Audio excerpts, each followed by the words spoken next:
Salutare lume, sunt Darius și astăzi o să vă prezint un metin super. Se numește Metin 2 Starstruck, da? Sta foarte prietenos, deschis recent, super. Eventuri zilnice, da? Mai ales în weekenduri, cum ar fi acesta, sâmbătă. Imediat va fi event PVM, OX și Search.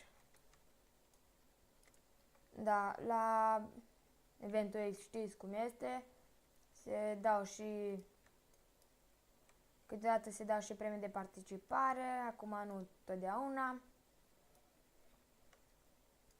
Da, magazinul general.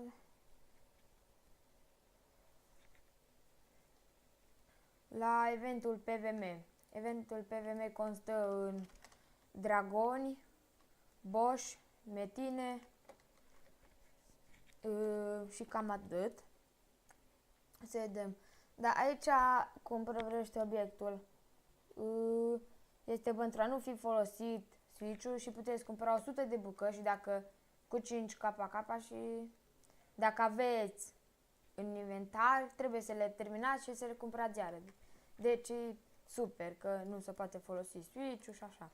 Avem și magazinul de upgrade-uri. Un KK orice upgrade, 5 bucăți. Super. Magazin de pietre.